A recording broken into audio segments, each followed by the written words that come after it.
It is Sunday, the 17th of February, 2019. I'm in front of SPVM PDQ 11. That's Poste de Quartier 11 of the Service de Police de la Ville de Montreal.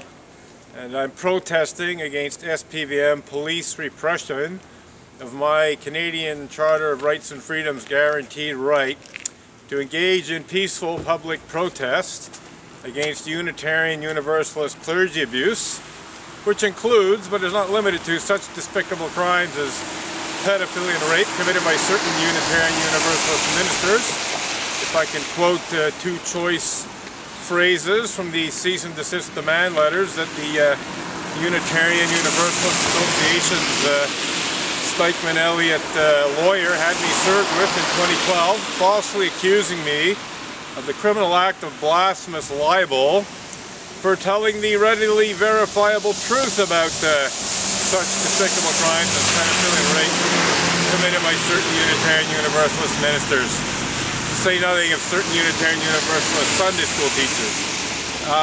Unfortunately, the SPVM has repeatedly repressed my ability to protest in front of the Unitarian Church of Montreal. And the most recent SPVM police repression of my peaceful public protest outside the Unitarian Church of Montreal arises out of the fact that Montreal Unitarian clergy abuse cover-up enabler Sue Montgomery managed to get herself elected as the mayor of Côte-des-Neiges, Notre-Dame-de-Grâce on November 5th of 2017. So Sue Montgomery in the past had involved herself in efforts to suppress my protest in front of the Unitarian Church of Montreal, including abusive misuse of the SPVM and the criminal justice system.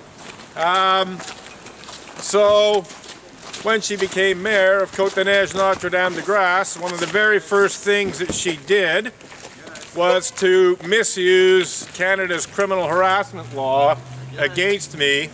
She had me arrested for alleged criminal harassment for doing nothing more than engaging in peaceful public protest against her complicity in Unitarian Universalist clergy abuse cover-up efforts outside of some election debate events.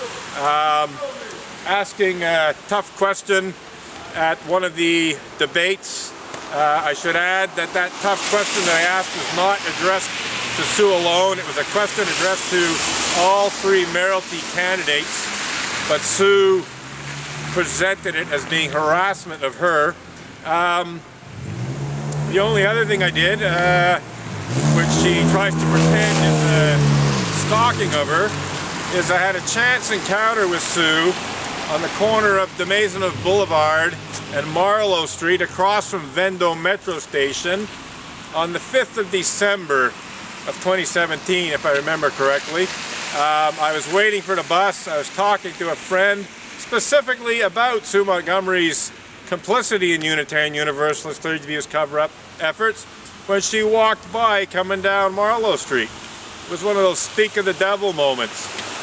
So when Sue walked by and I recognized her, I just reminded Sue quite politely that she had falsely accused me of libel in a cease and desist demand letter that I'd been served with, courtesy of the Gazette's media lawyer, Mark Banty. And this was contained a false accusation of libel, basically demanding I take down blog posts and other social media posts about Sue Montgomery's complicity in Unitarian Universalist clergy abuse cover-up efforts.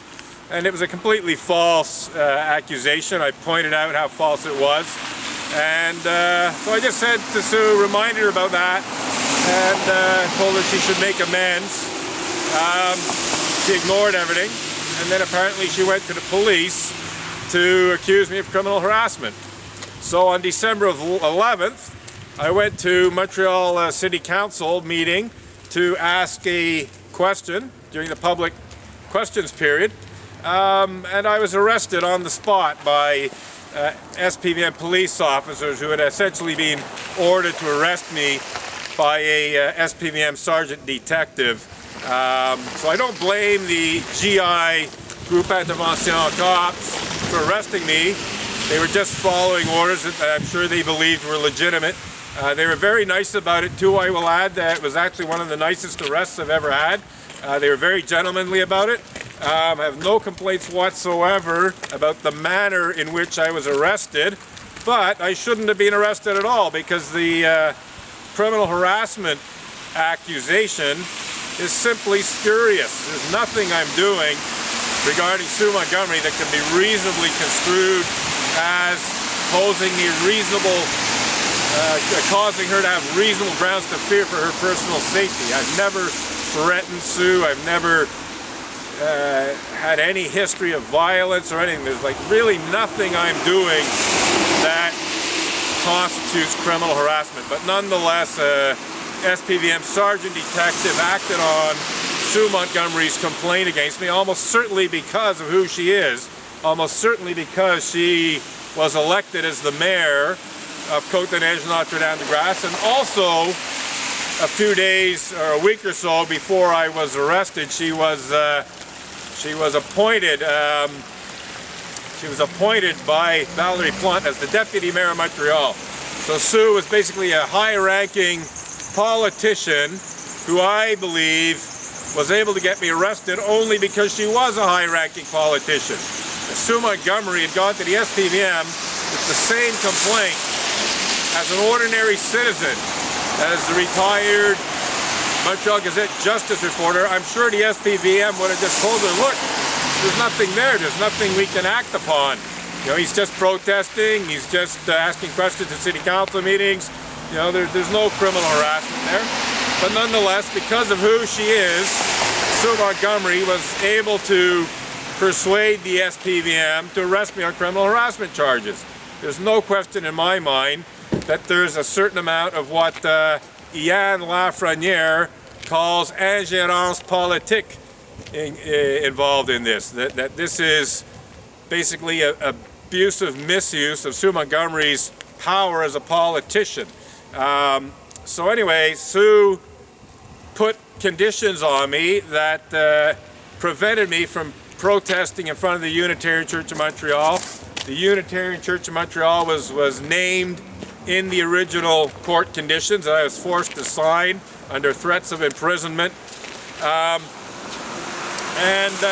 Interestingly enough, I didn't realize it, but the conditions where the Unitarian Church of Montreal was named in the form, it was actually a mistake. It was actually put in an area which is an exemption.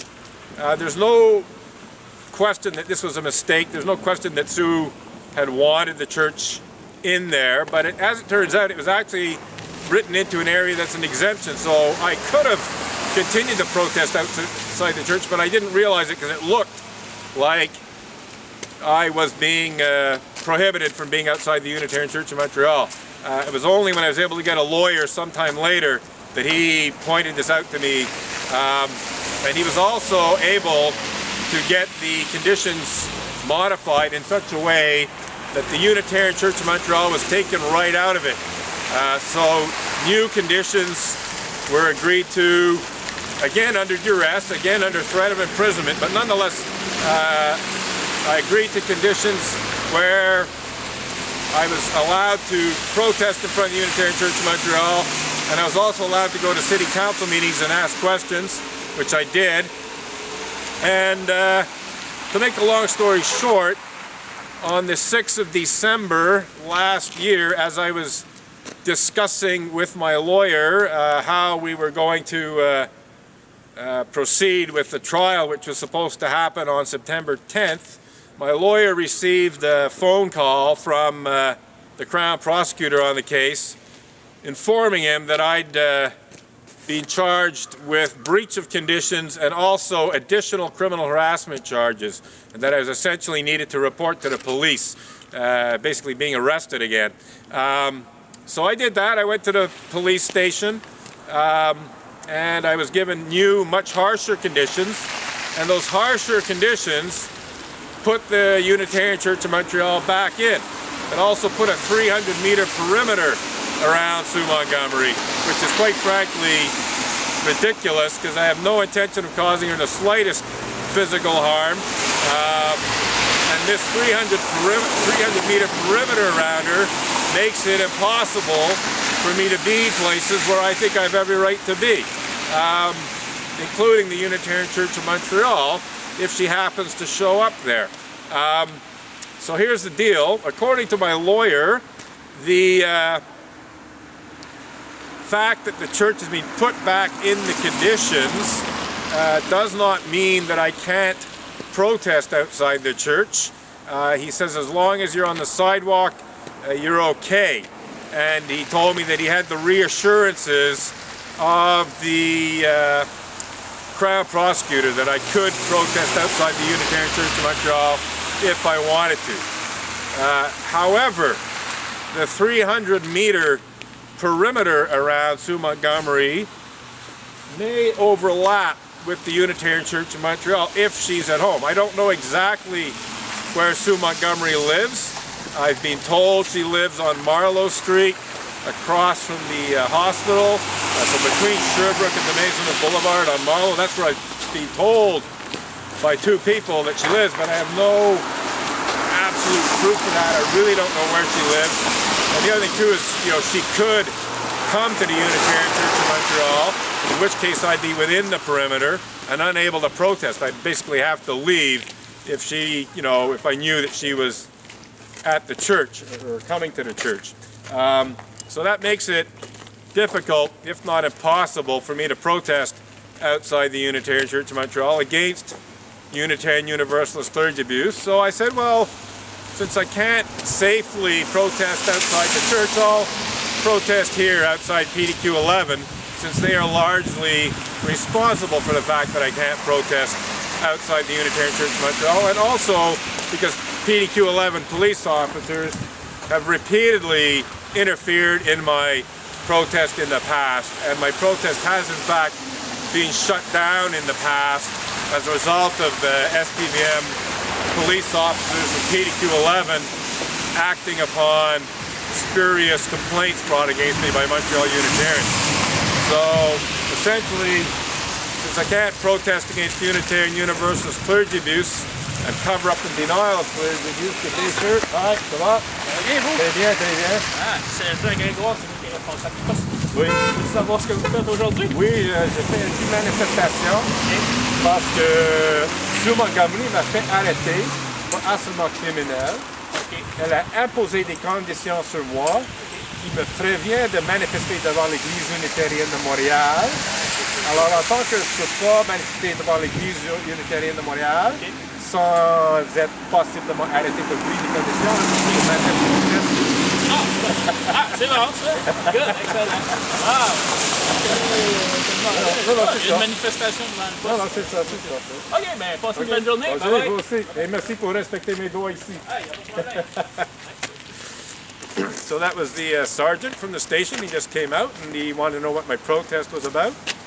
And I told him, I'm just going to make sure the camera's still running here. So, yes it is. Excellent. So, that's one of the nice things is the SPVM. I have to admit that they're not all bad, and they have in fact respected my rights, especially I'd say in the last 4 years or so, since I'd say even a bit longer, I'd say since 2013, so going back almost 6 years, the SPVM have generally respected my right to protest in front of the church. It's really only because Sue Montgomery brought these ridiculous criminal harassment charges against me that I cannot, at the moment, safely, assuredly protest in front of the Unitarian Church of Montreal without fear of being arrested for breach of conditions, as I explained to the sergeant here. So I said, well, fine, I'll protest here in front of PDQ 11. It's basically, there's no conditions placed on me in terms of protesting in front of PDQ 11. PDQ 11 are unfortunately part of the problem insofar as my arrest for alleged criminal harassment of Sue Montgomery. So here we are. So this officer was very polite, professional, respected my rights. No complaints about that, but unfortunately, other officers have not respected my rights. And the SPVM as an institution has not respected my rights. The SPVM has repeatedly repressed my rights, has repressed my ability to engage in very, very peaceful public protests like this one. I mean, I'm just standing here with a couple of picket signs. I'm not making a lot of noise. I'm talking a bit loud just because the camera's a good distance away and I want to be the mic to pick up what I'm saying. I don't have a mic, on my body, so I pretty well have to talk loud enough for the camera to hear it when it's about 8 to 10 feet away. So that's it. Again, what that officer did right now is he didn't harass me at all, he didn't intimidate me at all, he asked what it was about, I explained it to him, he said fine, great, went back inside. That is how it should be, and that's how it should be in front of the Unitarian Church of Montreal too. But thanks to Sue Montgomery, not to mention other Montreal Unitarians who misuse the Canadian Criminal Code to place conditions on me, I unfortunately don't feel totally safe in terms of protesting in front of the Unitarian Church of Montreal right now. So I'm protesting here. I think I'll protest here anyway a few more times, just to protest against the broader SPVM repression of my rights. And believe me, I'm not the only Montreal protester who's had their rights repressed by the SPVM. The SPVM has suppressed quite a number of other protests, including some quite large ones, and sometimes using unnecessary force as far as I'm concerned. But the point I'm trying to make here is that the SPVM even represses very, very peaceful one-person protests. Like I'm just one person, I got a very legitimate thing to protest against, specifically, amongst other things, Unitarian Universalist sexual abuse of children and Unitarian Universalist cover-up and denial of the sexual